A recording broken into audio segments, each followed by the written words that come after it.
Tell Staffing and HR, in conjunction with PatriotTV.live, bring you Play Harder Radio, the premier patriotic sports and BS talk show from America's Gulf Coast. Things that matter in the world of sports and things that don't matter to anyone. It's just Faja's opinion. Where the F-bomb is allowed, but frowned upon. This is Play Harder Radio. And now, your host, James Grant.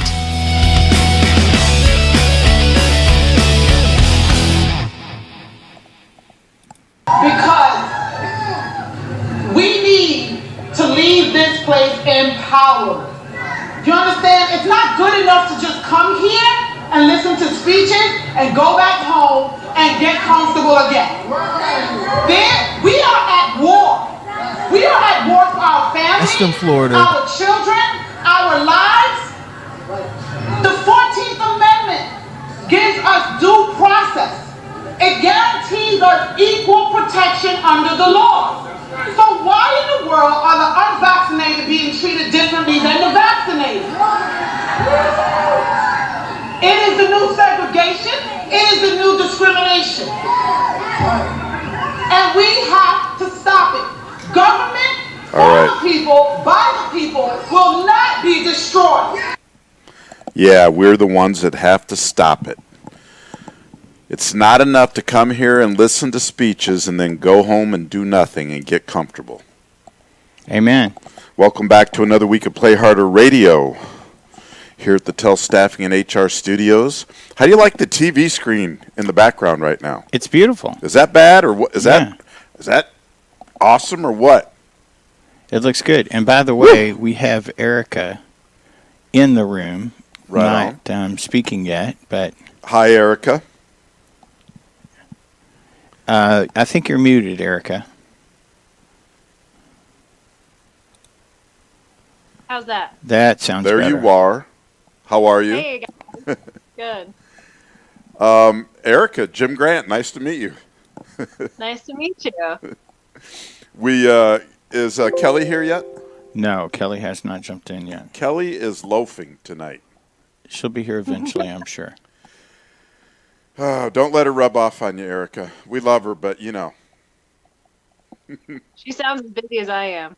She is she sends me videos every once in a while. This is how my day is going, and it's usually grandkids at 100 decibels running around 100 miles an hour in the house.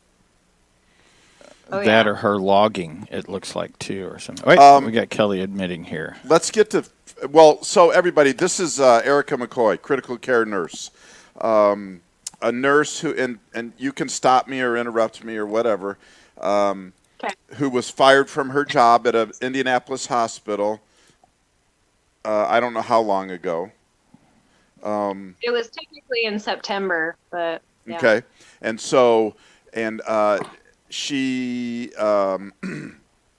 has found a way to fight that, and she's going to share some of that with us, I believe. But we're gonna talk about her what her life has been like for the last 6 months or 7. Man, what's it been now? 8 months.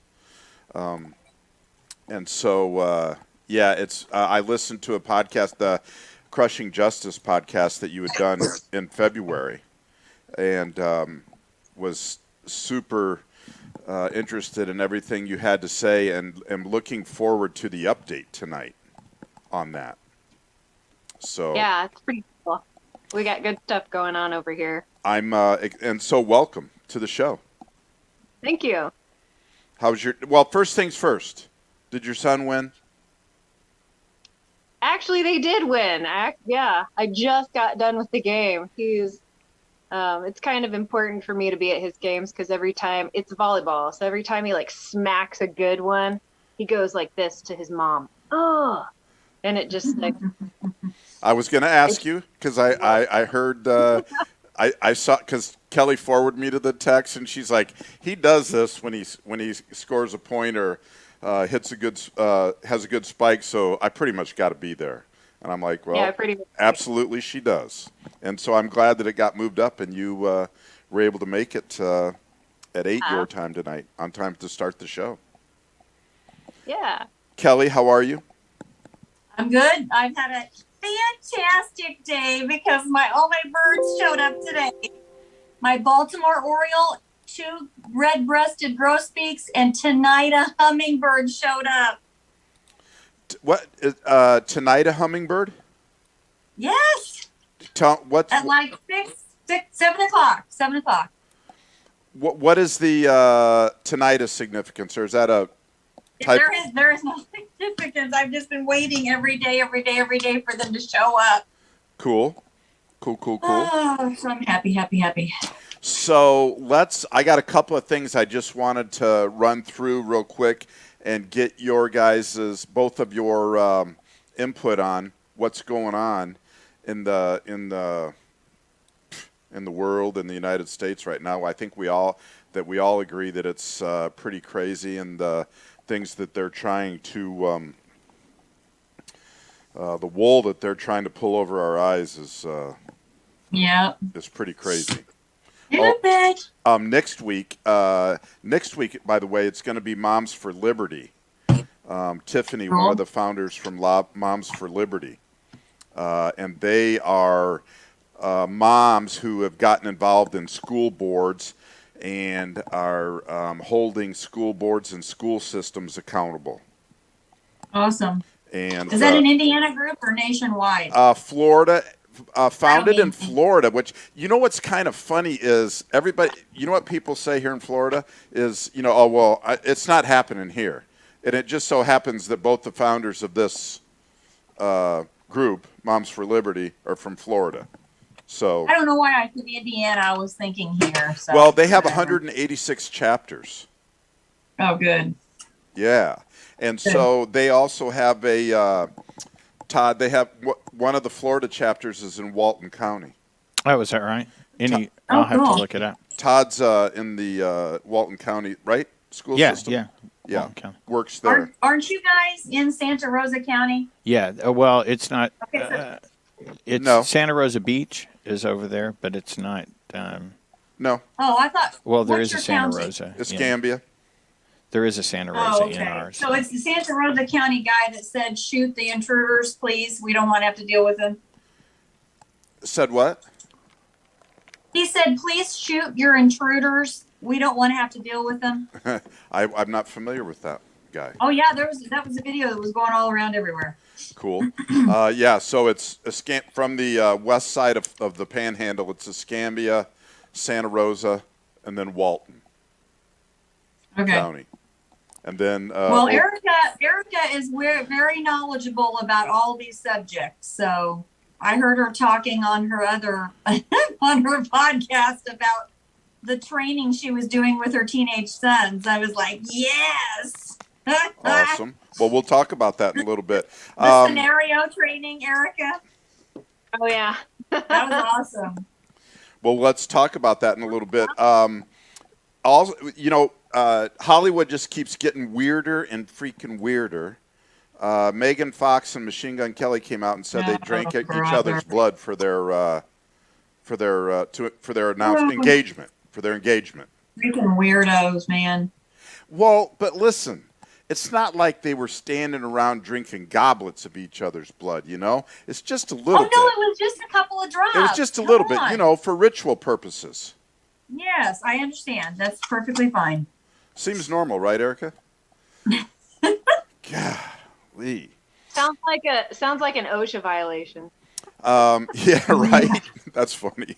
At the hospital, it definitely is an OSHA violation, I would assume. Disgusting. Yeah, that sounds like a safety event. Here in Florida, we just did it. They just held I wanted to give you an idea of Democrats here in Florida. Charlie Crist is running for governor. He used to be, I believe he was the governor in the past, and he was a Republican governor. And he's just lost his mind, and he's now running for he had run for the Senate, I believe, against Rick Scott, and now he's running against DeSantis for governor along with Nikki's Fried. It's spelled F-R-I-E. I could not think of her name today to save my life. It's spelled F-R-I-E-D, and they say Fried, but I add the apostrophe S and call her Nikki's Fried. Yeah, right. And so it's Kristen Fried, and these guys just lie. I mean, just flat ass lie about everything. And so they did a vote for redistricting. And what what Democrats like to do? They like to draw their districts around by race, so that you can have an all-black district, and this will ensure a black representation is what they would say. But DeSantis wants it drawn on, that I guess on more, what do I want to say, symmetrical lines, and not wrapping around neighborhoods to make everything right. Well, it should Right. be by not population. to So segregate the obvious. districts. It should be by population. So, It's so obvious. So this is the vote. They're trying to take the vote, and this. Can you got that one ready? Are you talking about the Jamie Foxx one? The Florida, the Facebook. Oh, the Facebook one. Hold on.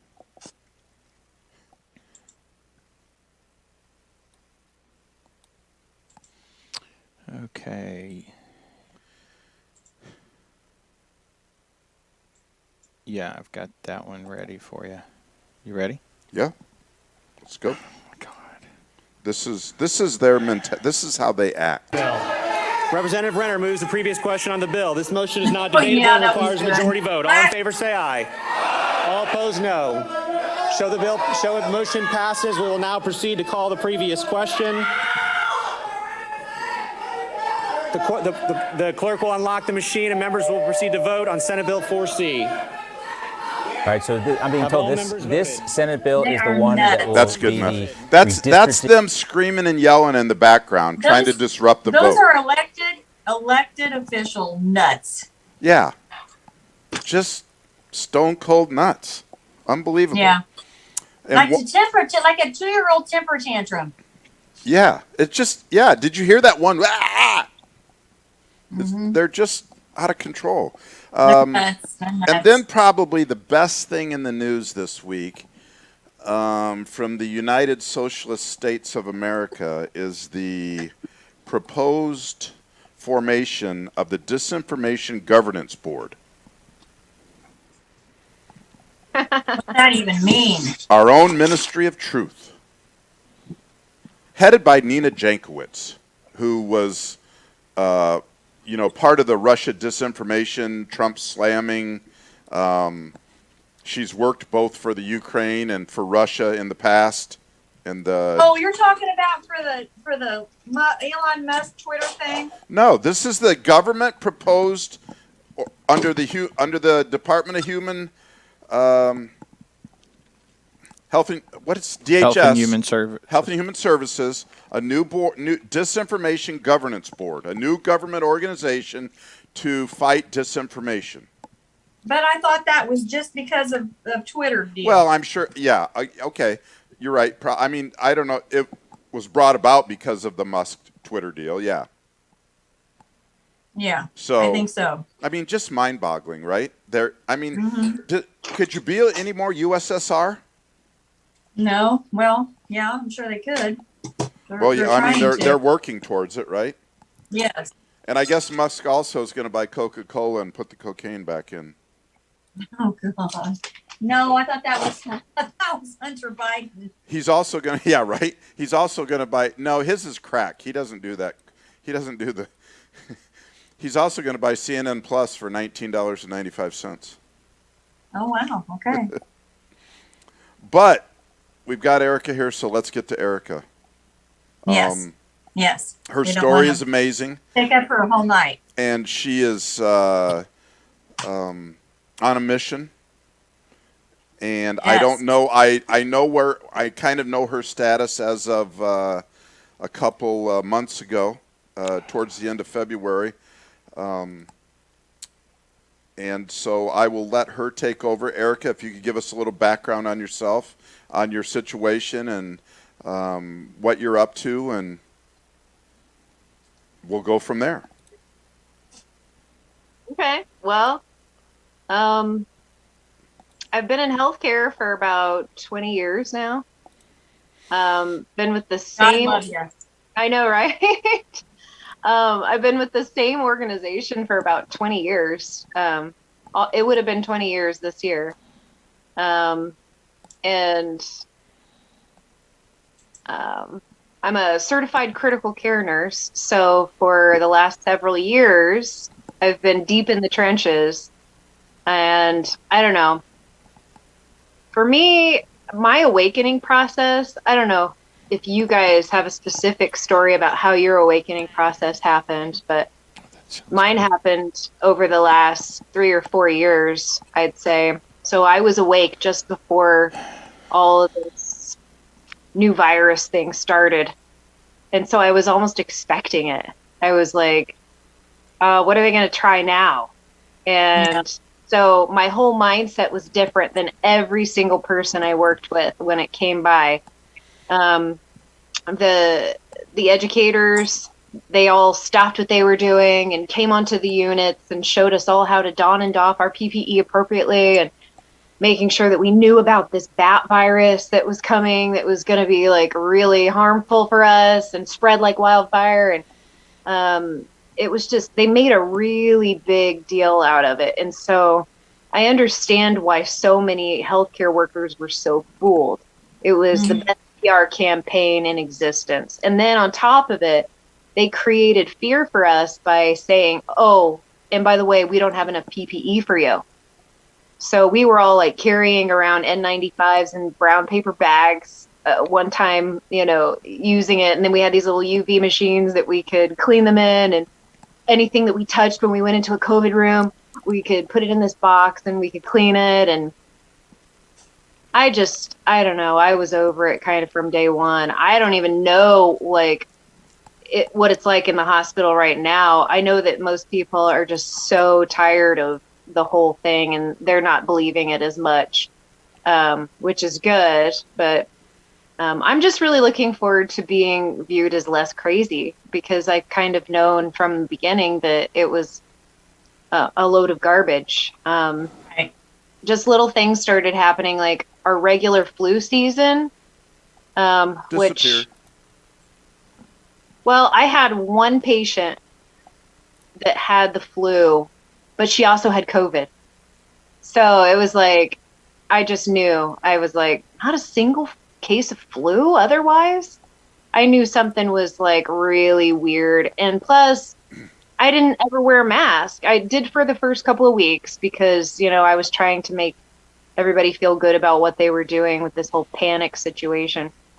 Plus, I was like, I was seeing some really sick people too. So it was like, but they gave us a different set of glasses to look through. We see really sick people all the time. But now all of a sudden they told us that it was because of this new virus. And so that's what everyone was starting to see. It was like, oh my gosh, there are really sick people. And oh my gosh, their oxygen saturations really are dropping low. And, you know, and then everyone just got freaked out, and all the nurses are wiping everything down with Clorox bleaches all the time. And then there's crazy Erika, who's walking through hospital without a mask. And I would sit down in my patients' beds and hold their hands and hug them. And I never stopped being personal with anybody. Me either. And then I didn't either during that whole, I'm with you right from the beginning. I was like, whatever, this is BS. And I don't know why I felt that way or had that confidence or whatever, but myself and a group of my friends and everything, we didn't do anything different. We haven't done anything different for the whole, 2+ years. Right. I haven't either. Not a day. And in fact, I was the only one that stayed really healthy. Yeah. But the more I'm studying about natural health and how the body actually works and how diseases really work, I mean, I've been heavily trained over the years. In fact, I'm also an instructor for university here in Indianapolis. So like, I'm like smart enough to teach everybody what I've learned before. And it's just like, how much of it is actually true? Right. I am just amazed, even just how we get sick and that we call it being sick. Now I call it, I'm detoxing. If I ever get sick, that's what your body is doing. It wants to heal itself. Right. And so, anyway, I won't get into all of that just yet, but Yeah, that's what it was like in the hospitals. It was just a lot of fear and anxiety was created. And I just how can you take a healthy organism and smother it and recycle your CO2 constantly and expect to be healthier? It never made sense to me. It made me feel poorly. I got a headache. It wasn't right. My spirit didn't like it. I just knew that it wasn't right. So I just never did anywhere I went, anywhere, forever. So let me ask you a question real quick, because this is the thing that a lot of people that are not in the medical industry always want to argue about when they say, what is the big deal about wearing a mask? Medical professionals wear them all the time, all day long when they're at work. So can you please address that? That's not true. I mean, maybe it is now that they've started being crazy weird about everything. But previously, the longest I would ever wear a mask is when I would do like a sterile procedure, when I was accessing a central line, or doing some sort of a sterile dressing change, or dialysis, or anything where you're accessing the vasculature. And even then, I don't even know that it's necessary, but it's policy, and I don't mind following policy. I mean, someone somewhere decided that it was the best, evidence-based practice for something, and it's never longer than like 5 or 10 minutes that you're wearing one. So I think that's fairly reasonable to ask. But to ask someone to chronically wear a mask for 13 hours a day, it's insane. And they sent out emails asking us to be good models for the community by wearing our masks in the parking lot from our cars to the building. Go lick a rock, you guys. That's right. That's ridiculous. No. Yeah. And then people would say that I was selfish, that I was reckless, that I was dangerous. How? I'm the healthiest person here. Right. Like, I am the most interactive. I fear for like my patients now that I'm not in the hospital, because I protected my patients from being ventilated. I fought for them. I didn't agree at all with all of the patient restrictions, like the patient visitor restrictions. It was sickening. It was disgusting. Disgusting. It's horrible what they're doing. And to even move into these discussions of, oh, well, at end of life, you can have 2 visitors for a couple of hours. What? Yeah. Sick. Well, you're asymptomatic, right? That was you were asymptomatic, so, Right. Well, and they never provided anything. Not one, I believe I'm still correct about this, not one study showing the effectiveness of the masks. No. And let me just back it up a little bit for you, too. There's no existence of a sample of this virus. There is no... Oh, correct. Yeah. None. Right. There is no evidence that the tests that we use... Okay, so just saying that, there's no sample of the virus. So then how could a diagnostic test be developed that can find it? Mm-hmm. Okay. And Erika, somebody, Scott, one of our regulars on Facebook, asked if you could say which hospital fired you. I don't know if that's something that you want to bring up or not. So, sure, the whole world's going to know about it here in a minute, and I'll tell you why. It's Community Health Network. Which branch did you work at? Which office? I worked at Community South. South. Okay, that's right by me. I'm right by you. Yeah. Okay. This is my community. These are my people. Right. Like, I can't go anywhere in my community without people recognizing me and being like, "Hey, you're the nurse that took care of my mom." Yes, thank you so much. So, Erika, and I was sneaking people up the back stairwells. Like, I was breaking the rules, but I was doing what was right. Right. That's humanity. You were doing the humane thing. Erika, can I ask you a question? This is something that I had mentioned. This is Todd, had mentioned on one of the episodes. the idea of them moving nurses around the country and not having them necessarily in their communities. Is there anything weird about that? So I'm not understanding your question. Moving them around in their community. The travel nurses. The travel when nurses, they were firing how everybody. they're very heavily. There's so many Okay. nurses that travel as opposed to being in their communities anymore. Okay. So after I got fired, just for funsies, I decided to look up travel nursing, right? I have had anywhere from half a dozen to a dozen job offers every day. That's how desperate they are for nurses, first of all. Second of all, they're paying travel nurses anywhere between $3,500 and $6,500 a week Right. to do this. And not all the places have a requirement for, I could work at the same hospital that I just got fired from as a travel nurse, not having any injections or anything. Or PPE. Easier than being there as an employee. Oh my, that would be so awesome.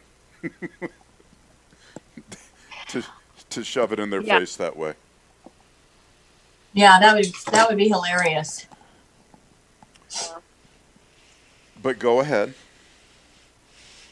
Well, I don't know where you want me to go next. I have taken action a different way. You fired against that you got fired for basically your non-compliance, right?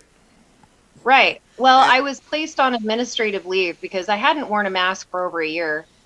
And what really bothers me, and this is really upsetting to me as a Christian and as someone who is more conservative in my thinking, and is just that the people who had the biggest problem with me were all Christian conservatives. I was going to bring that up because I listened Yeah. to the podcast and you talked about that. And that probably, as much as it enrages me, the way that they've sowed this fear into people and how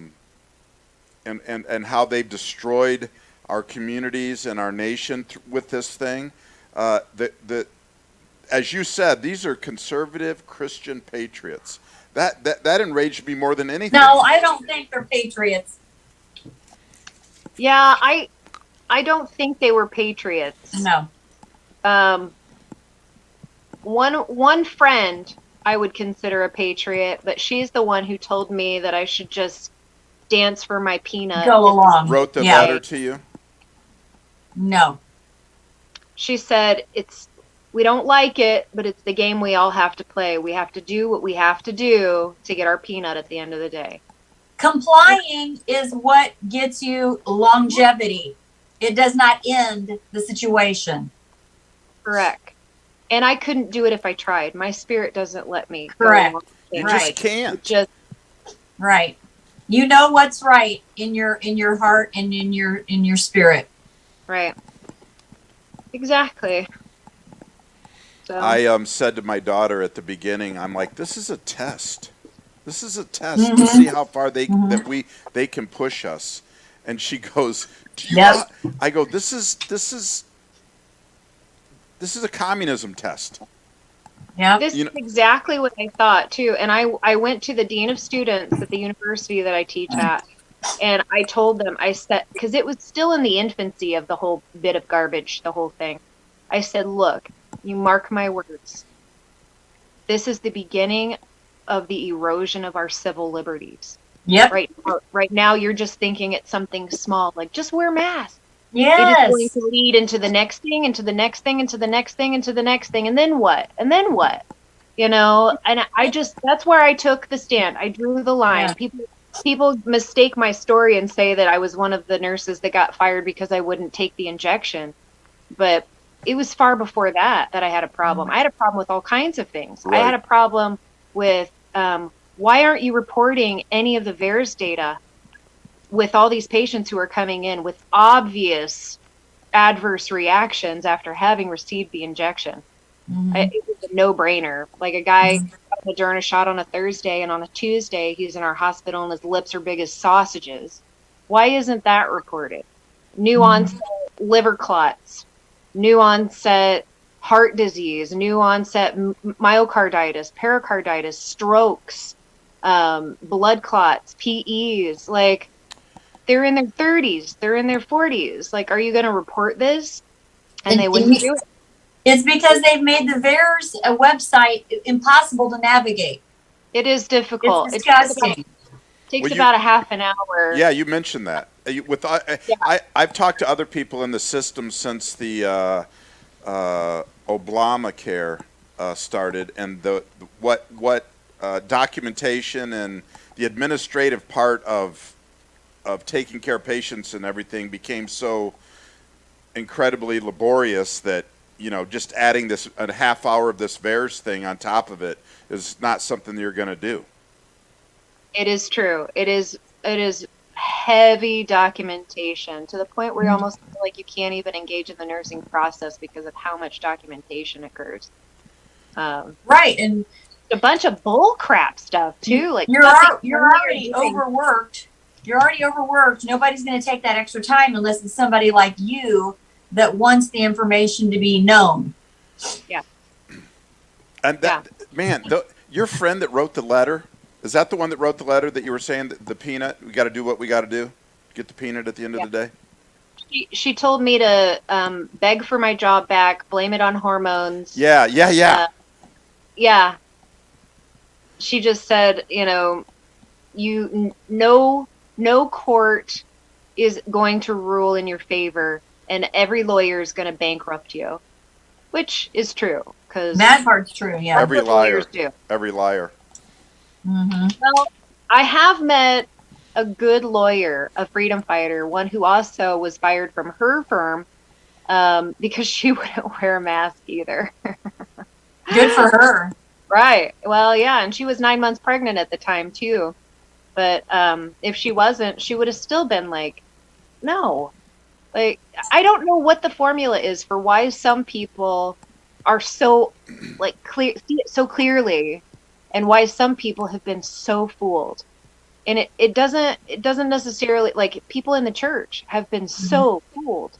Yes, absolutely. You know, my church. Excuse me. My dad and his wife, he's 85, and I guess she's, I don't know, 10 years younger maybe, a little bit less. And you know, I kind of knew. I found Judy Mikovits and Dr. Tenpenny early on, especially Judy Mikovits, and so I felt like I had a good education on what was really the vaccine was really about and everything, and so I would tell family members and different people about it, and I talked to I think it might have been in Messenger or in a text with my dad's wife, and she said, well, we're getting it. We already got the first one anyway, and we're just going to leave it in God's hands. And I'm like, I just wanted to bash my head against the wall. So you just go throw yourself off. So if you're going to leave it in God's hands, why are you getting the vax? Right. God made our bodies to be unbelievable healing machines. Amen. Yes. If we heal them well, they do everything that they need to rid our bodies from the things that make us sick. Yes.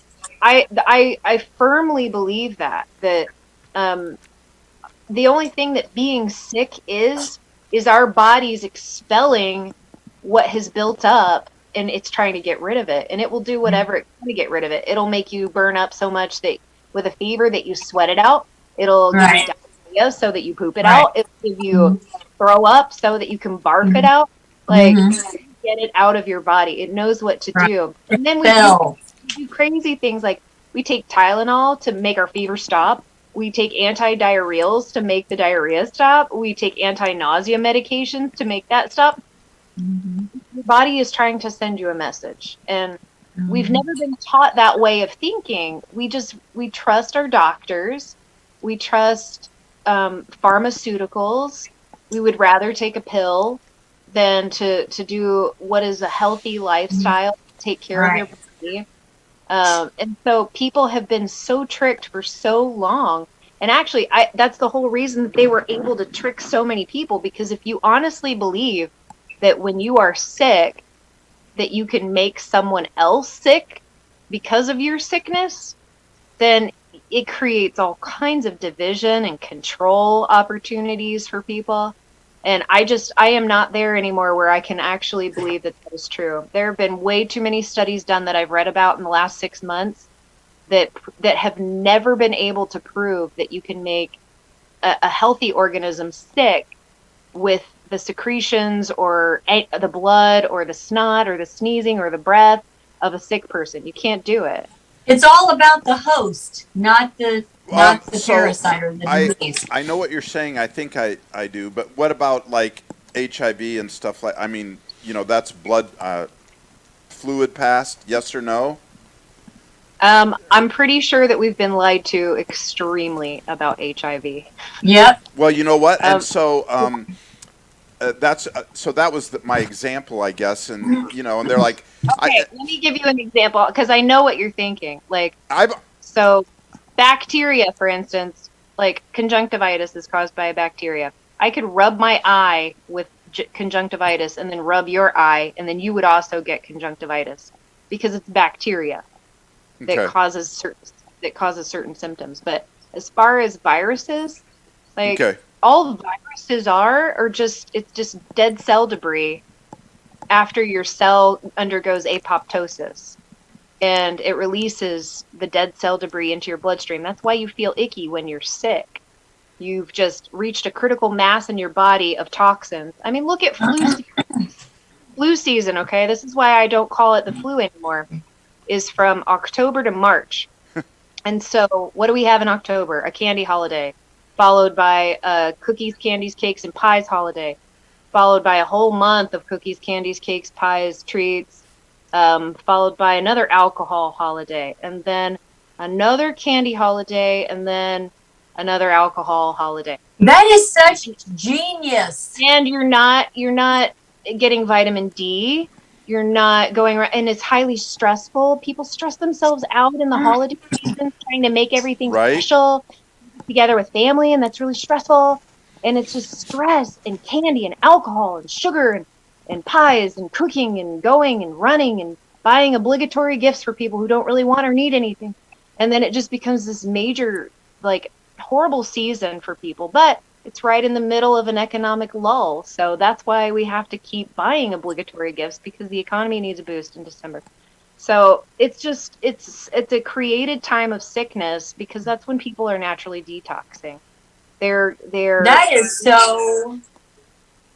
so I don't even can't think of a word. That is so freaking genius.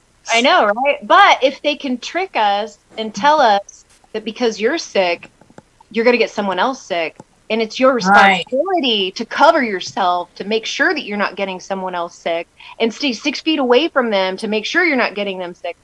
It's the only way they've gotten away with this last couple of years, is by us believing that we can make each other sick. Wow. Well, they've done it for generations. You said that about stress during the holidays and such, and so that's part of what I wanted to bring up about this whole campaign of fear that they've sown.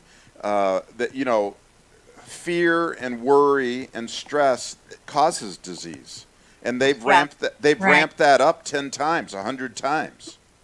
Yeah. Mm-hmm. Yeah. I mean, people make. I'm a firm believer that my mom died of lung cancer at 57.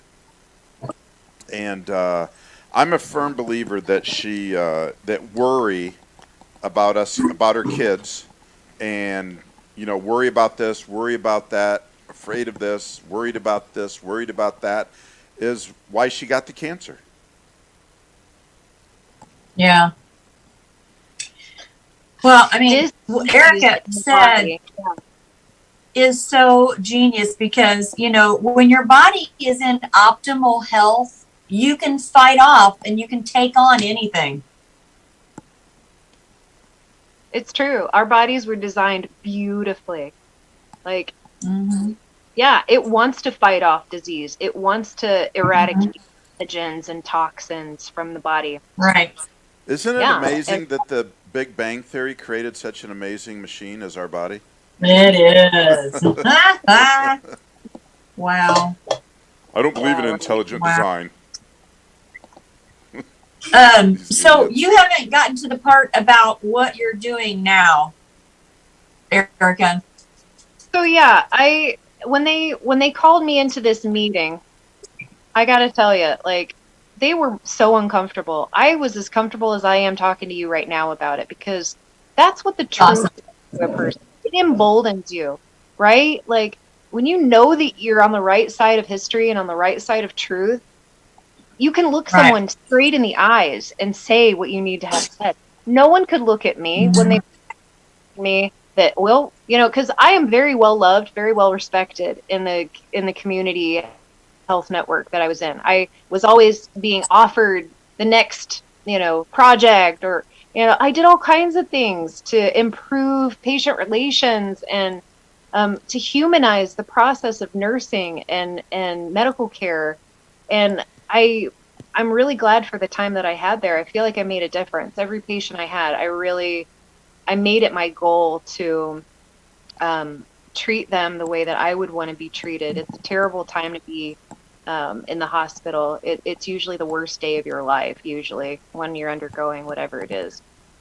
And so, yeah, when they called me into the meeting, I was explaining to them, I was like, this is wrong, what you guys are doing. There's no policy that they never showed us a policy. They just started expecting us to do this. I never signed anywhere. I never agreed to anything. And in fact, the emergency use authorizations very clearly outline masks as a chronic piece intervention are considered medical interventions. And as such, we are required to have informed consent and to be given the chance to either accept or refuse the medical intervention. No one ever did that for us. No one ever said, hey, here's what wearing a mask can do to you when you wear it all day long. It can make you feel anxious. It can give you a headache. It can cause cancer, cause a chronic state of hypoxia. It can make you throw up. Then no one came around and said that. And no one said, hey, you can choose to wear it or you can choose not to. They just said, this is the new thing. You're expected to do it. And every once in a while, people would be like, Erika, like, and I was like, okay, you know, because I never wore one anywhere. I'm not going to wear it anywhere. And I would talk to my patients and I would tell them, I said, you know, and I would take care of them. I would say, I will wear it for you if you want me to. Never once did I have a patient ask me to wear a mask in their room. Ever. They don't care.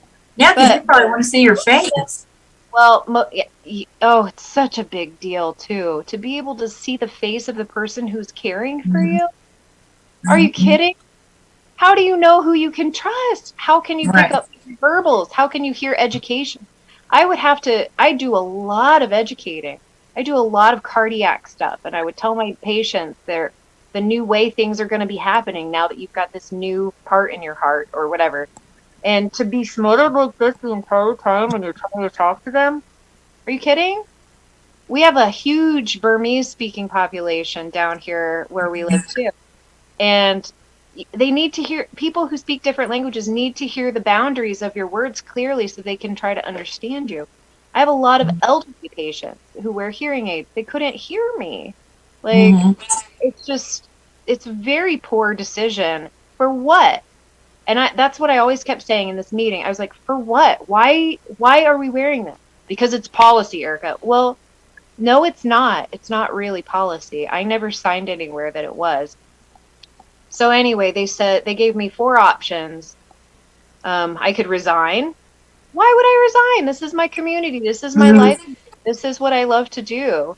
I could get a medical exemption. Why do I need to beg for permission from someone to do something, to not do something that's harmful for my body? Please. Right. please exempt me from having to smother to death all day for no reason. I'm not going to do that. Yeah. That's the same thing with the exemptions for the injections. I was not going to go through with it because why on earth should I have to beg for permission from someone to not do something for my body that is going to harm me? Right. It's a ridiculous notion. My body, And then my choice only goes so far, I guess. Yeah, I could have just worn the mask and get back on the floor. And my fourth option was to go on administrative leave. And they didn't really tell me any details about the administrative leave. They just said you'll get the details about it when you get home. I couldn't do any of the first three. Just sign so the I paper. Just went home. We'll tell you later. So yeah, I signed it without prejudice. And I have good documentation of it. I was denied having an advocate on the phone during my meeting as well. And then the whole month that they had me off on my unpaid leave, which I found out later it was unpaid, the entire thing was supposed to be to resolve my employment issue. Well, the only thing that I asked for to resolve my employment issue was to speak to the policy effectuators. I'm not going to, I said, I don't want to talk to you HR people. You are just enforcing what the people who are telling you to say. No one wants to wear these things, okay? Even my own boss. He didn't want to wear it either. But whatever, he's got a bunch of kids in college and he's got to do what he's got to do to get his peanut at the end of the day. Yep. Everyone's got their reasons for what they had to do. Everyone I work with is in debt up to their eyeballs because they buy things that they don't want or need. They have mortgages that are humongous. They have to keep working because they're in slavery to their debt. And so no one can be brave when you have a master of debt. Thankfully, right. I live like I'm going through the Great Depression at all times. And so I've been packing away my pennies for this weird day to be able to assert my freedom. I don't want someone to be telling me how I have to live my life. It just feels very wrong to me. I want to be a sovereign human being who is in charge of destiny. And it was very wrong for them that they used a fraudulent narrative to rob me of my livelihood. That's exactly what happened. And that's what I ended up, they never let me talk to anybody who makes any of the rules. They insulated them from me, in fact, because one of two things was going on. Either they don't know all the stuff that I know about what remdesivir was doing to my patients, about the fraudulent narrative about how this has all been planned for decades, and how either they don't know about all of the financial incentives that they're getting to admit people with diagnosis, to inject their staff, to give them a medicine that's been outlawed in other studies because it was killing too many people, or in which case I would have taught them about it, what the resources that I have, or second case, they do know. They don't want anybody else to know. Well, that's unfortunate because I've been talking about it. Do you believe they do know? Well, here's what I know about my CEO, and I hope he's listening right now. I always hope he's listening. I hope to be able to talk to him because I've sent him several letters about this. I remember the day that I knew he was dirty. A week before the elections in 2016, he hosted a mandatory all-team experience, is what it was called. It was the first time we'd ever had anything like that, and a significant amount of money was poured into it. Over 6 days, every single person in the hospital system was required mandatorily for their job, the continued employment, to attend this all-team experience. They shuttled buses, they chartered buses to haul us in. They rented out our entire state fairgrounds to do this. They put together a band of all of our team, like community members and employees, which I thought was pretty cool, actually. That was that was kind of neat. But then they all had matching jackets and T-shirts and did this whole big thing. They had booths of all kinds of stuff. And they lined up all the leaders in the hallways as we were all coming in, and they were all cheering for us with like pom-poms and stuff. And we were all, at least I was like, oh my God, what is going on here? This is so weird. But then they sat us all in this auditorium, and our CEO gave a bit of a State of the Union about how community was doing. And he told a story about his father's Christian principles and this plaque that he had in his dining room and of Christian stuff and blah, blah, blah. And then he told us all to vote for Hillary Clinton if we wanted to keep our jobs, because she was the candidate that was going to allow Obamacare to continue, which funded all our stuff. Wow. Obamacare kills the healthcare industry. Well, he got a lot of money from somebody to tell us all that information. Oh my gosh. And that's when I knew. What's his name? His name's Brian Mills. I've heard that name before. Dirty Brian Mills. He got COVID and told us all about his story and told us all to take precaution and to thank you. So, I mean, they did all kinds of weird stuff. Like, they would send out, during the hardest parts of the weeks and months of all that garbage, they would do things like they would send ice cream trucks to the hospital and do a raffle for a free T-shirt or something, telling us that they appreciated all of our hard work. I did not have a single snow cone, okay? Because I knew what they were. No snow cones for me, Anita Capps. Yeah, I'm talking to you. The director of nursing. I want to have a conversation with these people as men and women. I don't care about your titles. I want to sit down with you as men and women, and I want to talk to you about what you're a part of. You have no idea, or you do, in which case we'll have a different discussion. I can't get over that. Telling you to vote for Hillary Clinton. Wow. That's my did. Well, nothing amazes me. Crazy. Nothing surprises me anymore.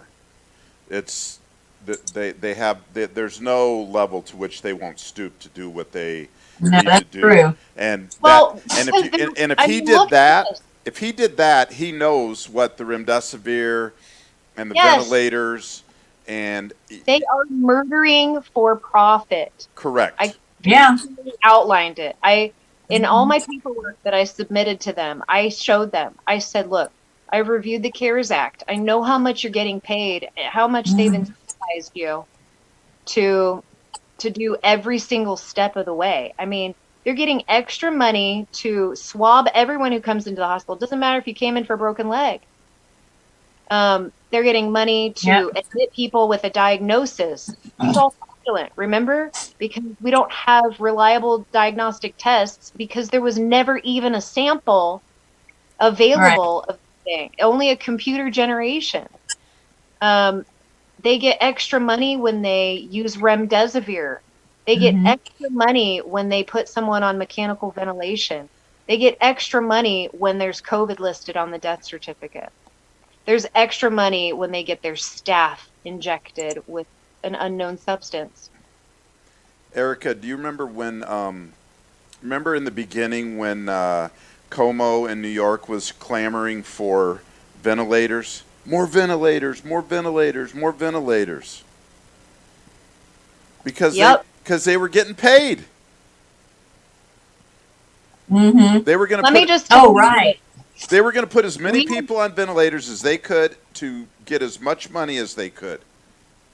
At the very beginning, we had doctors coming in telling us that we needed to put them on ventilators before they needed the ventilators, just to be safe. Right. We had rooms that we would block off that were our code rooms, because if we needed to code someone, it had to be in a negative airflow room because it was airborne. I mean, every week it changed. There was something different every week about this, a newfound policy or a newfound thing, or now we're gonna amend this visitation restriction, and now we need to upgrade to the PPE. Now if they're on a BiPAP or if they're on greater than 6 liters of oxygen, and then you have to wear your N95. Oh, now wait, no, you don't have to wear your N95. It was just different every week, and it was just like every day I would just be like, what today? What now? You know, it was really stealing my joy of my usual, going in and hanging out and singing with my patients or whatever we were doing that day. You said that very matter of factly and point blank and everything. They were murdering for profit, and there's no doubt in my mind that everybody sent back to those nursing homes in New York were murdered. That it was intentional.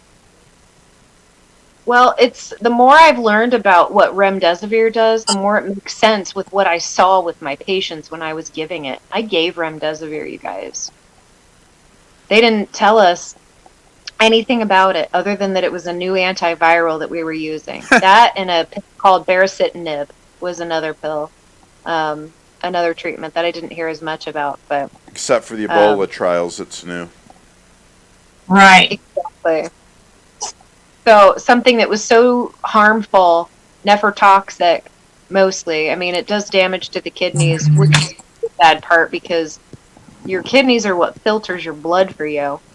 And it gets rid of excess fluid in the form of urine, usually. It filters through your kidneys and produces urine. And if you don't have good functioning kidneys, then the fluid in your body builds up, and then it just kind of hangs out in your lungs, and then it becomes very hard to breathe. Well, the doctors were calling that COVID pneumonia.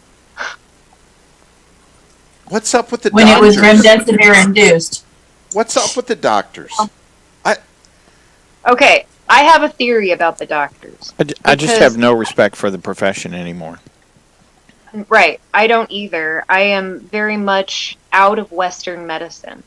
I have a huge knowledge base in Western medicine. Some of it is usable.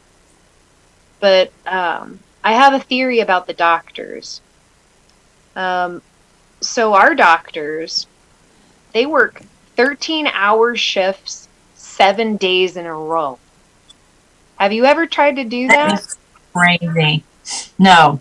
I work 3 12-hour, 13-hour days in a row. I'm toast. But these guys do 7 in a row. That's dangerous. First of all, the last thing they're doing when they go home is researching. They're not a part of the truth movement. They're not uncovering, a corrupt shadow government who's trying to commit genocide globally. No. They're just trying to catch a nap, get their yard mowed, get some laundry done, spend some time with their spouse. They're not researching anything. And because all of the doctors are now incorporated into a network, there's no more private practices. They started this process more than 20 years ago. My own general practitioner, he got roped into the network. He didn't want to be, but that's just what they did. They were trying to, upgrade your office, get you out of those paper file charts and, get you out of the 1980s. And that's what happened to where I was working. Yeah. Ultimately, that's what it was all about, though, was getting to a network to where you're under their rules, and the only education that you receive is either from drug reps or from whatever they've approved for your education credits from working there at the hospital. So they're in control of everything that you're learning because you're not seeking stuff out on your own because you're exhausted. And I don't know, they have just done such a thorough brainwashing of the people in the hospital systems that I can't explain it. It was like working alongside zombies who were just do do do do, and then they were afraid of me because I was showing my sweet face. I'm like, why are you afraid? You're not even thinking clearly about why would me being, breathing be a threat to you? I have no idea. They've just It's lost their cognitive dissidence. because they bought the lie. And that's what I'm afraid with, just to move this conversation to the next stage of what I did. So I typed up a significant document. I submitted an affidavit to the hospital. It was an affidavit of status, an affidavit of fact, and a notice of claim in a complete document. And I sent it to Brian Mills, the board of directors, the chief physician executive, the chief nurse executive, the VP of operations, my direct line critical care director, my direct boss, my HR person that was assigned to me, bless her heart, she had no clue what was going on, and then the director that actually fired me. 22 people in total I sent all this information to. Awesome. Because I wanted them to know that there's not a sample, the diagnostic tests are poor, that there is no evidence whatsoever of masks being effective, that their interventions were all draconian, that remdesivir was killing people, that this whole list of stuff. And I told them, I said, if any single thing that I have said in any of this paperwork isn't true, rebut me. Tell me where I'm wrong. Otherwise, what I'm telling you is going to be considered your tacit agreement that what I'm saying is true. Mm-hmm. Not a single person responded to me. Not a single person corrected me on anything. So it stands as truth now, legally, lawfully. It was my way of saying, look, you've wronged me. You've robbed me of my livelihood over a fraudulent narrative. You're a part of, this is what you're part of. And I wrote up a complaint, a criminal complaint, and I sent it to my county attorney general, or my district attorney. I sent it to the Marion County district attorney, prosecutor. I sent it to the state of Indiana attorney general, Todd Rokita. I sent it to the FBI, because they're a part of it too. I'm convinced, but Absolutely. Sure. But I wanted to go on record, because if what I'm saying is true, that they're in cahoots with corrupt organizations, which they are, they're corporations. They are in cahoots with corrupt corporations who are profiting off of the murdering of people in our community. Okay? Yeah. That's racketeering. That's money laundering. That's aggravated assault. That's criminal homicide or criminal recklessness. That's reckless homicide. Yep. That's like, I list out every single law that they're in violation of, and I highlighted it, and I sent it to all these people.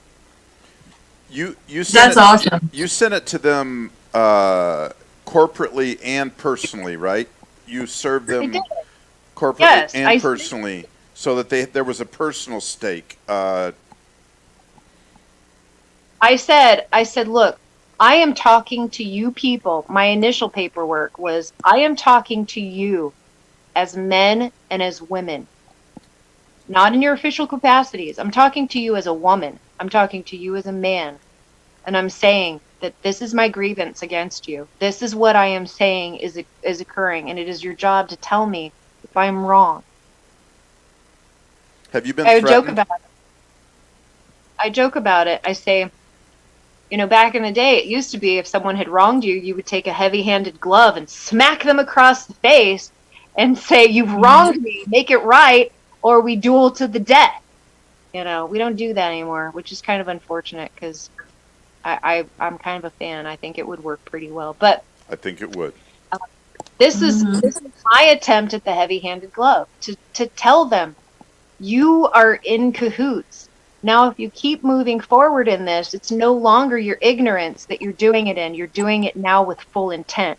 So the aggravated battery, the criminal recklessness, the homicide, or reckless homicide, has now moved to murder one.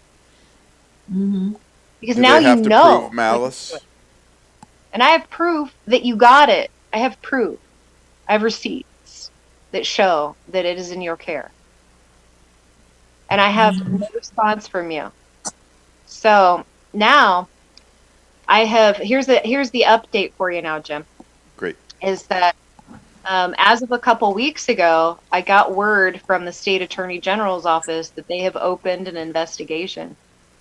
That's awesome. That's awesome. Now we don't know where this is going to Nice. go, because now remember what I told you about the cognitive dissonance that occurs with people, right? A lot of people in the government have been forced into receiving the injections, whether they wanted to or not, whether they believed it wholeheartedly or not. And so for them to accept that what I'm saying might be true, they have to accept that they may have believed a lie and been fooled themselves. That's Right. going to be very difficult for them to conduct. Do you think I waffle back and forth on it, on whether like for instance Congress, you know, and the executive branch and the judicial branch and everybody, whether they actually took it, the vax, whether they took the jab. Here's the deal, Jim. We only know what they want us to know. Right. We only know what they tell us. Well, I think Unless they we know that they're doing something, that they're you know, presiding this is over an evil event, and that I don't believe they took it. I don't either. No one who knows about it would. I mean, I think that a lot of like officials and politicians and maybe even celebrities just got like a placebo. That's what I think with the NBA. They said a lot of placebos Yeah. were given during this. You know, people went to get the jab, and some were placebo. By the way, Erika, Right. playing on the TV monitor in the background right now is the Power of Affidavits episode of Crushing Justice with James.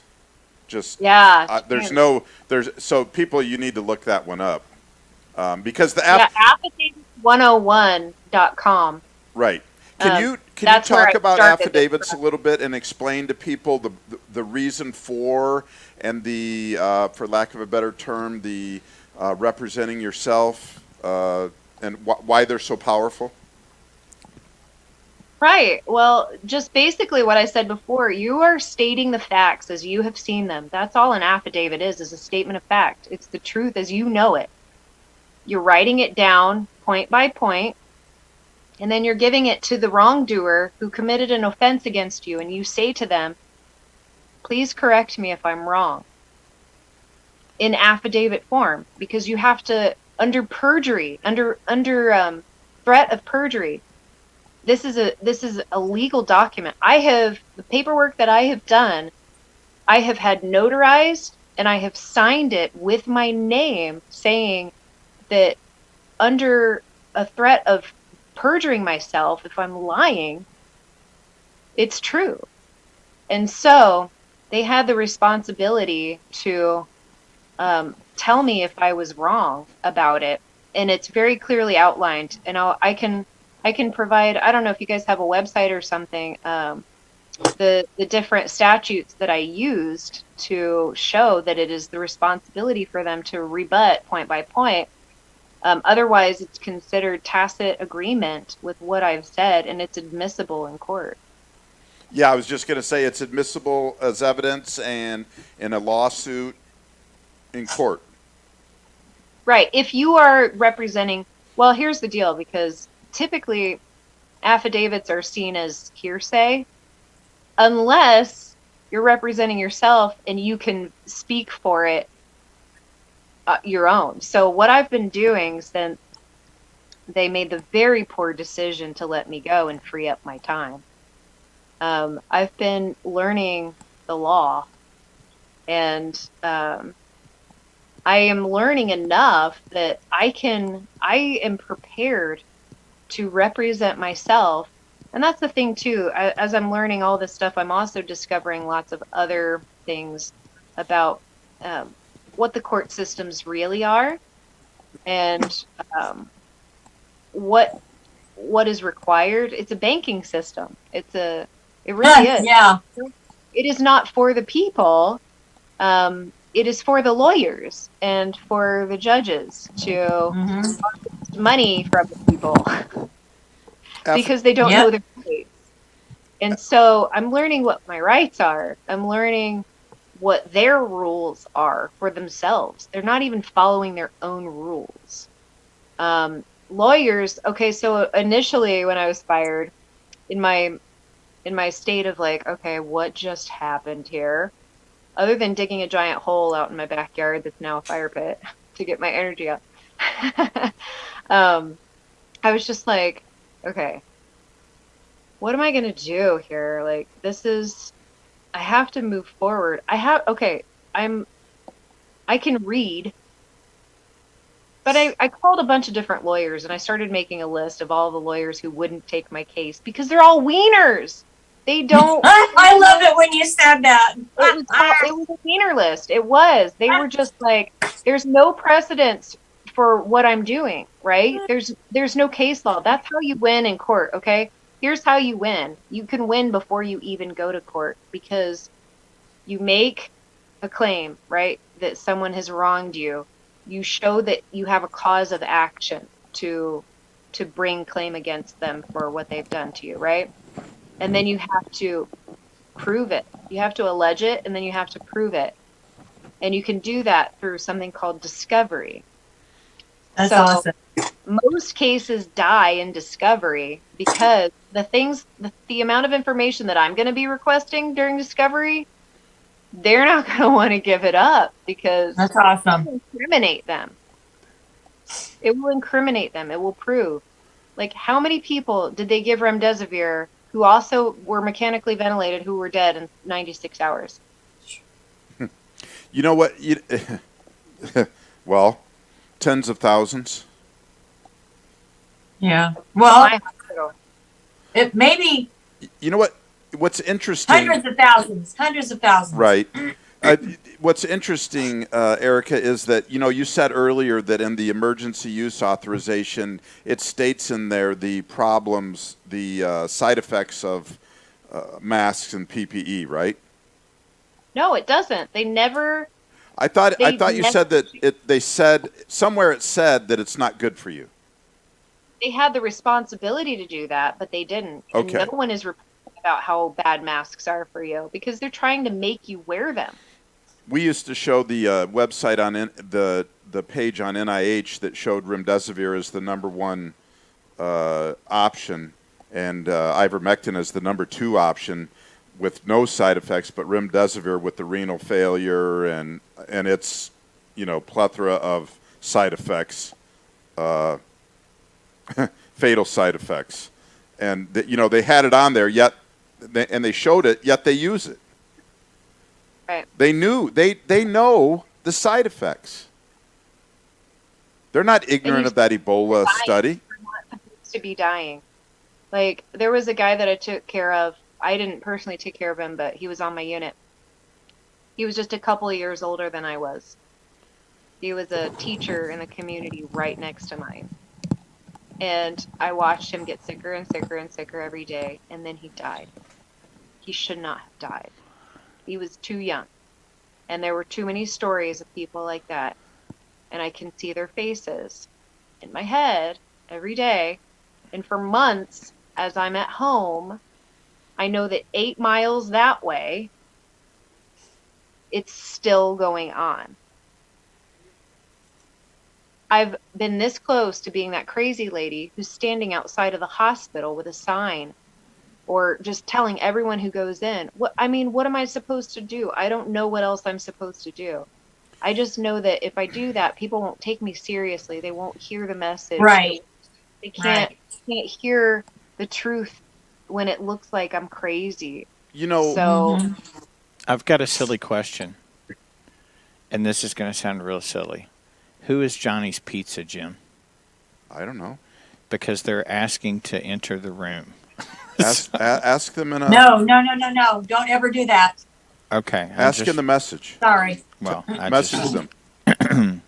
I'm sorry. Where were we? The crazy lady. Crazy They lady. would consider her to be a crazy lady. By the way, if you put that, we have the, if you show that camera, Todd. Yeah. Are you showing? I am Instead of now, me? but it's hard to read. Well, I know, but it's the Affidavit of They're the status. documents on affidavits101.com. Okay. If you look at that one affidavit of status. Yeah, the resolution's not great. You can't. Yeah, read it's not, So- but it's there. The templates are there for people to use, right? Yes. And James is excellent. Yeah, James has worked really hard, and he's had a lot of really good successes in the school districts with elected officials. My case is completely different. Like he went against a school corporation and against government. I'm going against a corporation, and the reason it's even more difficult is because public opinion would suggest that, well, of course doctors and nurses should be wearing masks. It's safer that way. If you're dealing with, it's a whole different environment. Like, finally, we've got planes. You're allowed to go on a plane now without smothering the entire time. But they're still masking in hospitals. I'm going to keep fighting until it's not that way anymore. People are just, I don't know, people just have to get fed up with it enough, I guess. I don't know. Yeah. I was fed up with it before it even started. So, I don't know what to say about other people. Like, when is their breaking point going to happen? Well, if just wearing a mask will help everything get back to normal, Yep. then I don't mind doing that. People still Right, think that way. Right? Nothing will ever be normal from this point forward. No. We kept them out of check for too long. Mhm. We don't know our rights. We don't know our heritage. We don't know where we come from. We don't know how powerful we are. We don't know how evil they are. As a whole, I think people are starting to do things. But I talk about that all the time. You can ask Kellie. We know. Well, first of all, Erika, nobody wants to believe. Nobody wants to believe or hear it, let alone believe it, how evil they are. right. The evil from the biblical evil of the Old Testament, didn't just all go away. People just didn't, grow out of it. They can't wrap their minds around that an industry like the medical industry or whatever could do such a thing. Right. Well, I can't remember the name of the almost docu series. What was the opioid crisis series TV show that I told you about? Michael Eaton was in it. Dope Sick. And you were talking about the only education that doctors get and stuff are from drug reps and such. What they did with Oxycontin was just, and they're still doing it. Right. They just flat out murder people to sell it. Mm-hmm. But nobody wants to believe. Oh no, they wouldn't. No, I think they want the best for us. They just believe in doing it a different way. The left just believes in doing it a different way. They want the best for us. They just believe in doing it a different way. I don't believe that for a second. No. So you're not working No. still, correct? The best for us. They don't want us to be healthy. You can't make money off of a healthy person. Heck no, you're not a customer if you're well. Right. That's why I chose to be immortal. How's that working for you? I'm 63 and I'm not on any damn drug or nothing. Right on. I Me work either. out 4, 5, 6 times a week. I have for them I have a shitty attitude because I'm like I'm not getting sick. I tell people I'm immortal. They're like, no, you're not. You can't. Yeah, I'm like, yes, I am. For years, people go, oh, I got the flu. Stay away from me. I'm like, give me a hug. I don't care. They Right. can't make you sick. I'm like, yeah, I don't care. I was Right. telling them to pound sand from the very beginning too. Feels good. Luckily, I work for a company that feels like I do, you know. But boy, they hated me in So, restaurants Erika, and stores and everything around here. let me ask you a question. What do you see ahead as far as all the people that have gotten all the vaccines? And now, the documentation is there, like even on the Walgreens website. The percentages of everybody that's getting COVID and are in the hospitals now is all vaccinated is up here and unvaccinated is down here. What are your thoughts for like the future? Well, I'm hoping for the best, but I'm preparing for the worst. And I say that because so many of my friends and my family have received the injection. Ugh, I know. And I love, you know what I mean? And if it is a test of some sort, they didn't pass the test. But do I believe Right. they suffer? I don't know. I'm not the one to decide that, but I do believe okay. But now you're talking to someone who believes that eating cheeseburgers from McDonald's is as toxic to your body as some of the stuff that we inject. You know what I mean? Like, right. What they have injected into their body is something that the body has to process, and it's filled with toxins. What we know of it anyway. Right. Well, so And the a body lot is of going to have to get rid of it. and a lot of those people would probably feel the same as you do about McDonald's. They just believe the pharmaceutical companies instead of McDonald's. Right. And I have just grouped them all together. My truth for my journey in natural health started about 5 years ago when I was teaching new nurses, and I'm realizing, oh my gosh, okay, this person has been on Protonics.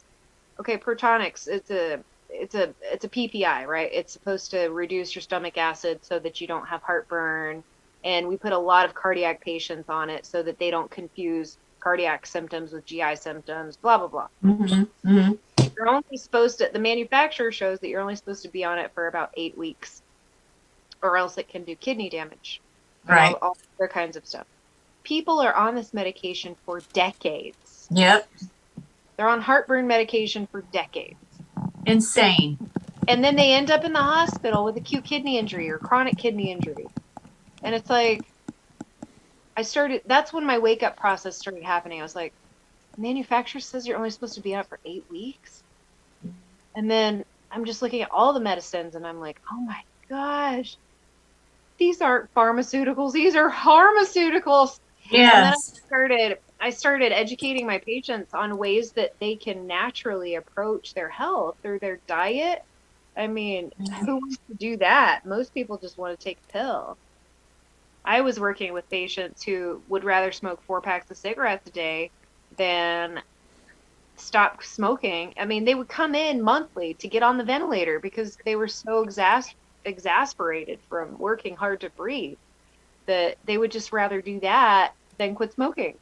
That's the kind of person that we're dealing with, though. Those are the people that we're dealing with in the traditional Western medicine, the ones who just would rather take a pill for their ill instead of living the way that they should.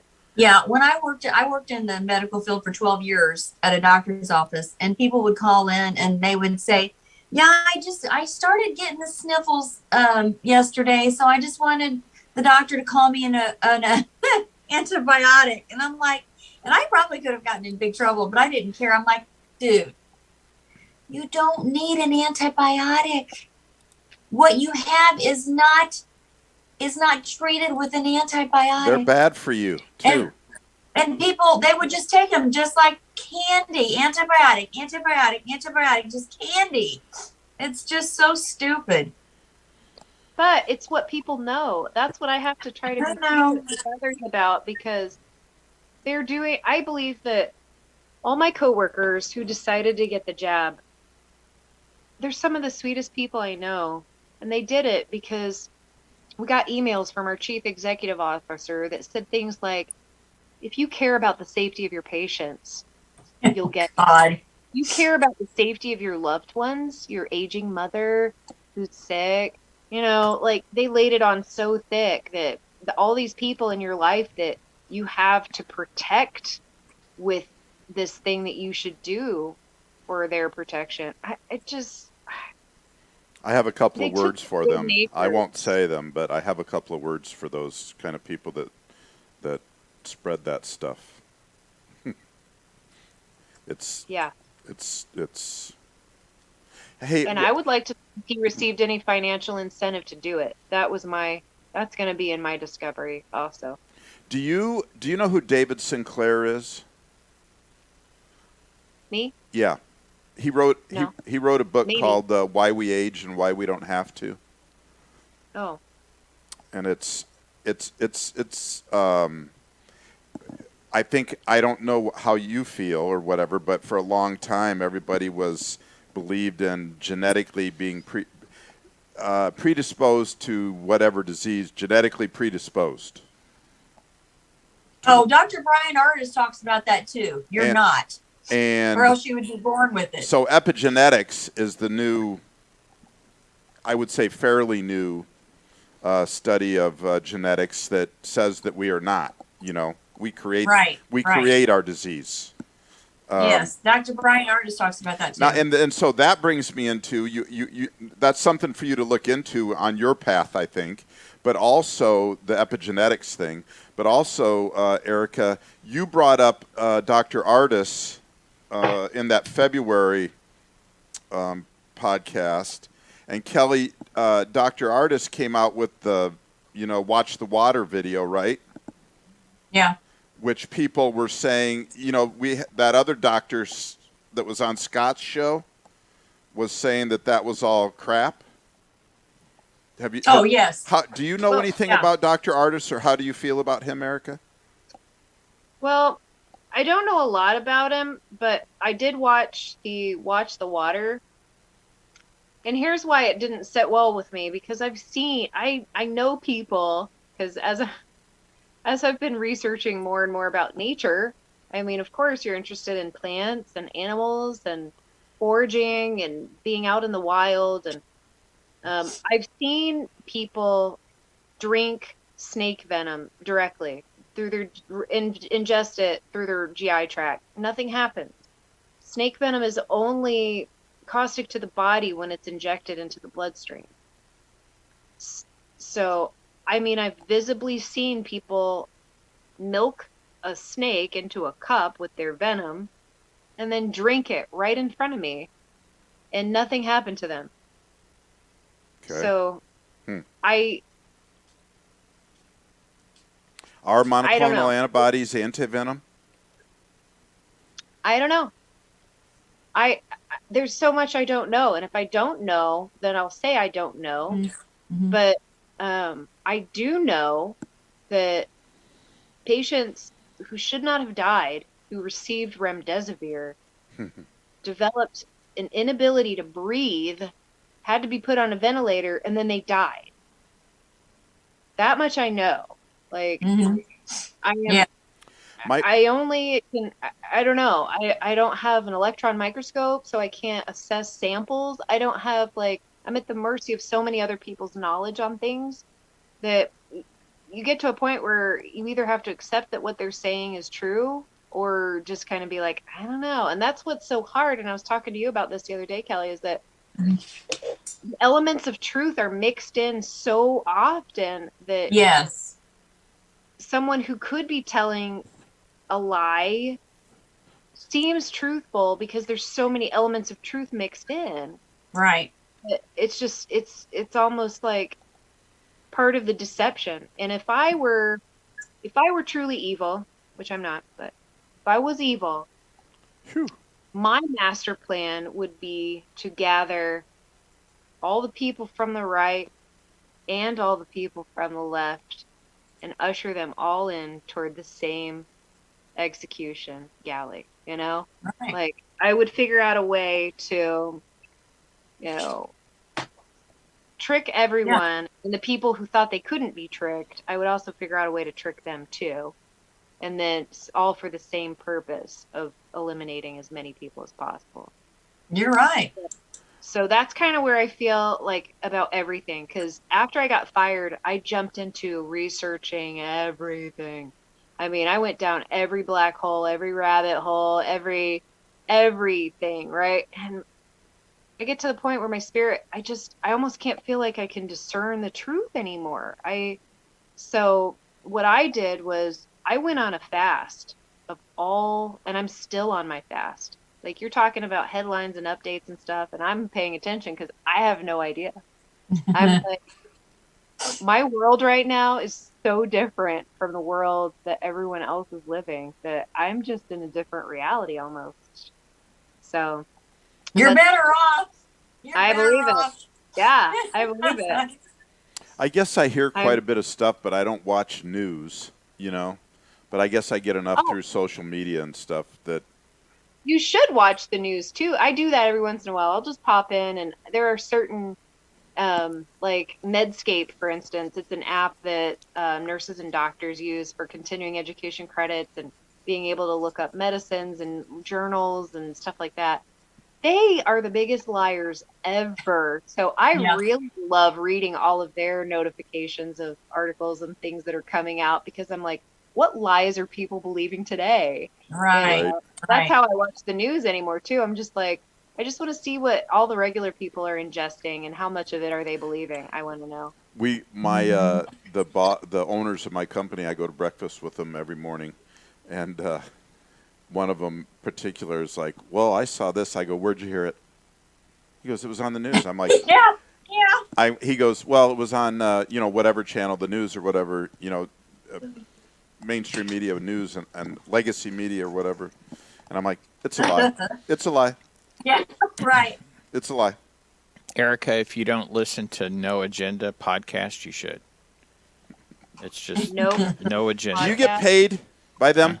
I should, I guess. I don't know. It is a good podcast. It is a good podcast. You're not working, Erika, still? Oh, I'm working every single day. Are you kidding? Okay. Do you have a job? I don't have a job that I'm getting paid for. Okay. If that is your question. Yes, Yeah, I can't work in healthcare, or now I call it sick care. I can't work in that industry anymore. It's what it is. I am What about working for a natural doctor or like a chiropractor or something? Why do I have to work for anyone? Why does anyone have to work? Here's why you have to work, right? Because you have to have a place to live. You have to have clothes, food, water, chapstick. It's really important for me. Well, it's still cold up there. So she does have vices. But if you don't have any debt and your sweetie pie is a general contractor, can build and do anything, and you're raising all of your own food, and you know how to sew, and you know how to can, and you know how to eat from the earth, you know how to forage, you know how to, I can make my own chapstick. What's your protein source? That is all I just love it. I just love it. But with your passion for people is what I'm talking about. She's working on that, I believe. Your gift. You have a gift, and you should share it with others. That's what I'm getting at. Well, here's what I'm doing, because this is what I believe we're all called to do, okay? I don't know. Maybe God will speak to your own heart on this, but true. Bloom where you're planted. That's the message that I keep hearing over and over in my life, is that bloom where you're planted. Already in my life, I have so many people who need help from me specifically, whether it's with their health or with, babysitting a kid for a while, or helping out the farm that I live on. The owners of that farm, they're getting older and they can't handle the tasks on their own. So my son and I, which I pulled him out of school when they were trying to force him to wear masks all the time. So now he's homeschooled. We work on the farm every single day. That's how we start our days. We milk goats. We feed the chickens. We feed the horses. We collect eggs. I'm That's the dream. I'm making goat's milk soaps. I'm making cheese and yogurt every day. I'm like learning every sort of homesteading skill possible. You're living the dream, girl. Yes, I am. And I Off the don't grid. rely on Speaking anyone. of off the grid, Kellie just jumped off the show. Oh, there she is. Okay. And I think the more we live that way, the less we have to worry about someone else screwing up our lives for us and robbing our communities. We need to live locally. We need to bank locally. We need to use our local mechanics. We need to use our local plumbers, And she's back. buy locally. Stop shopping at places that take their money and use it for evil. Pay attention Right. to our politics locally. My number one phrase in life right now is withdraw. Yeah, good idea. Withdraw our children from government schools. We need to withdraw ourselves from government churches. We need to withdraw ourselves from government corporation businesses. We're the talent. Like let the motor of the world die out without us. You have a homeschool co-op that you've worked on? I've been asked to start one. Yeah, I have a church nearby that would let us use their building for it. I would love to teach little kids how to forage for food. That's awesome. Yeah. How to identify things, how to make cheese, how to milk a goat, how to garden, how to plant some seeds. My So son awesome. incubating chicks in his room, like right next door. Next week we're gonna have a bunch of baby chicks, and then the week after that. Awesome. Yeah, we're learning how to grow our food source so that we don't have to worry about food shortages that are coming.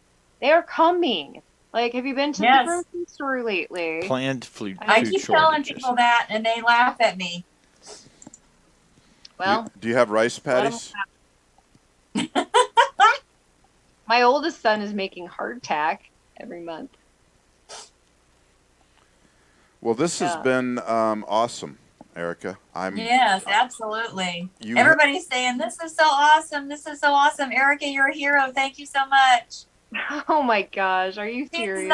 You're not on social media, so you're not going to be able to see all these comments, but they're all great.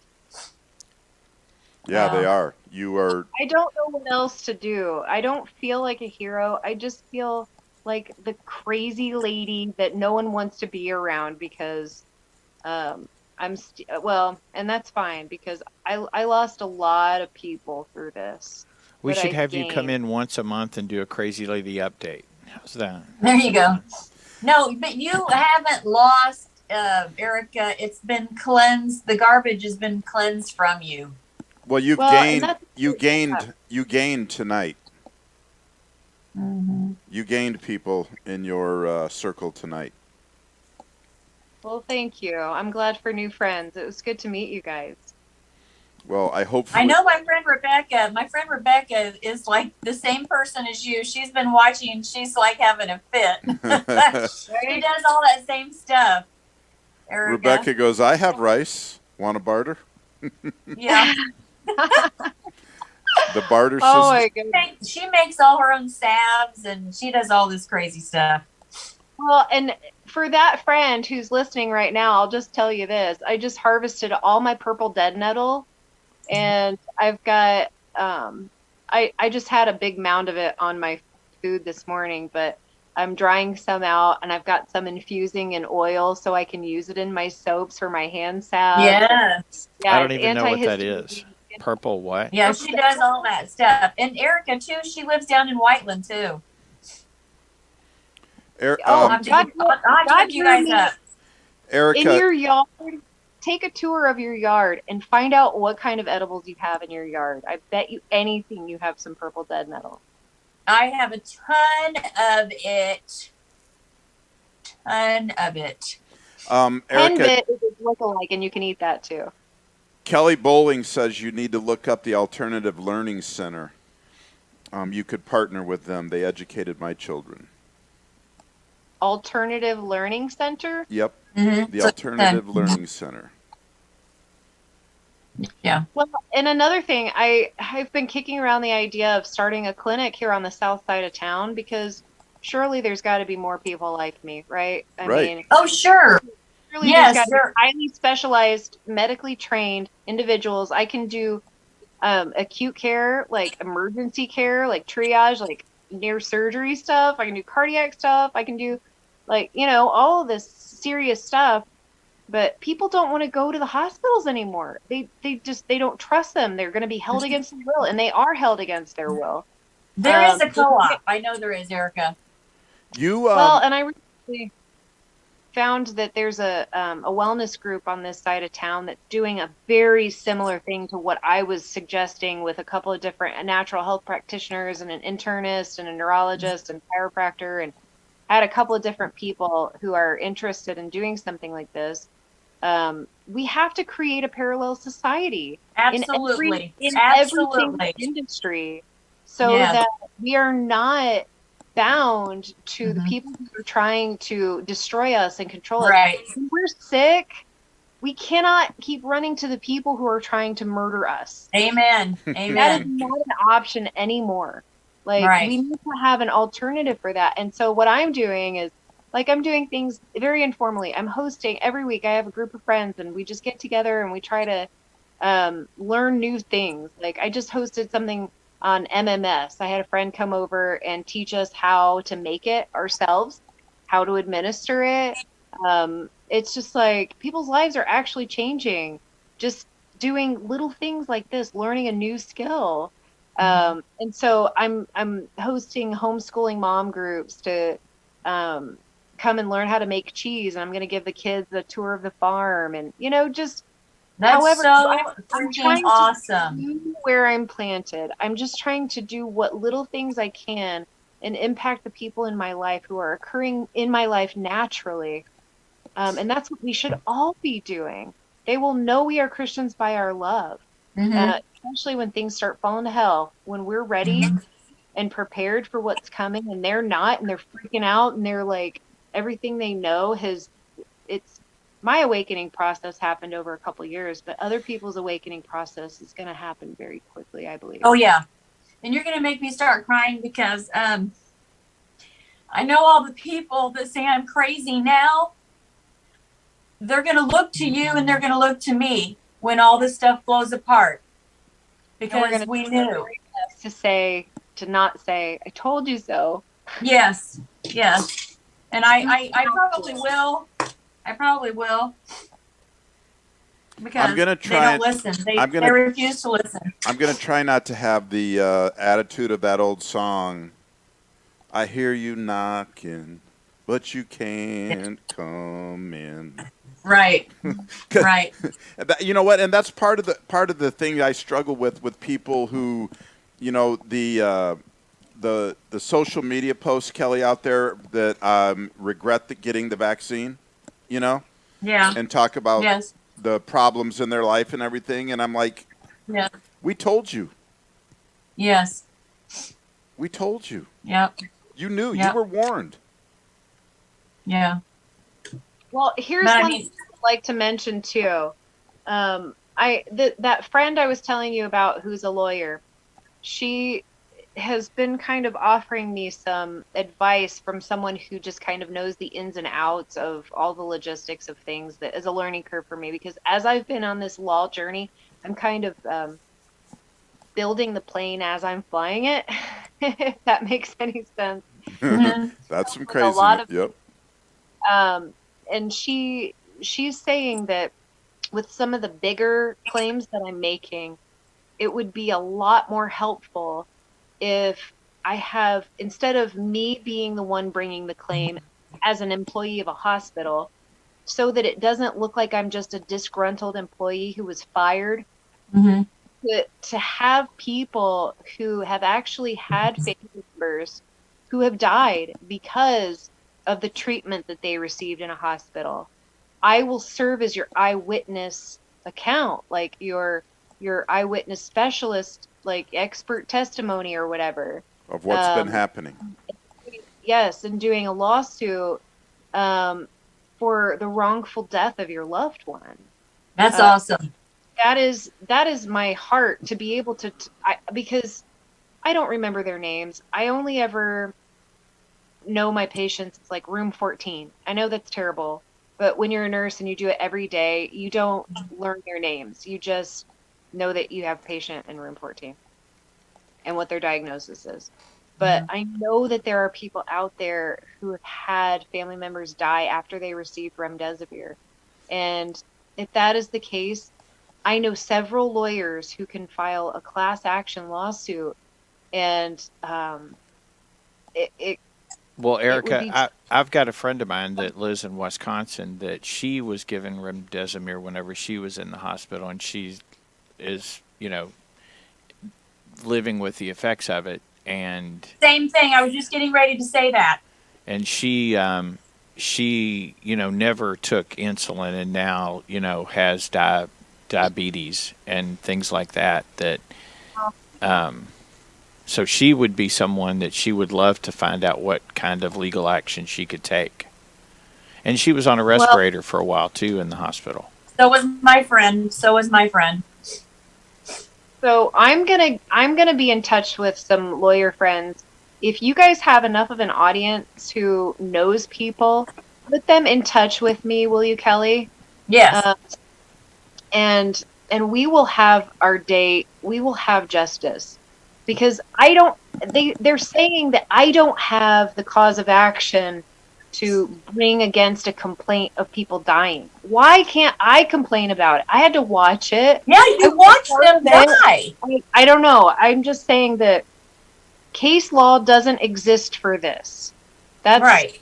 That's what I'm saying too, is like, I'm trying to figure out, I'm trying to be very creative with how we move forward at this point.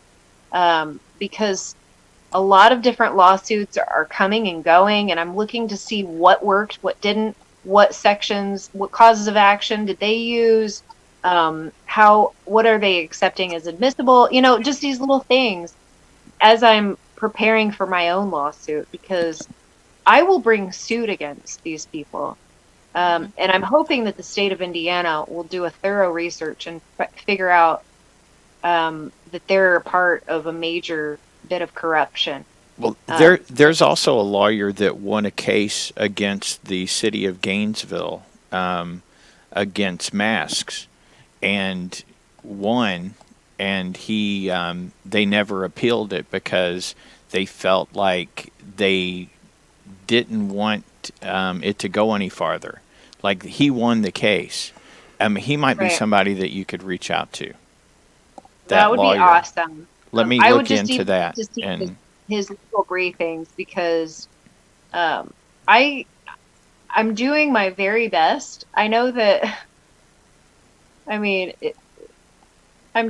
doing my best, and that's clear. We can see that.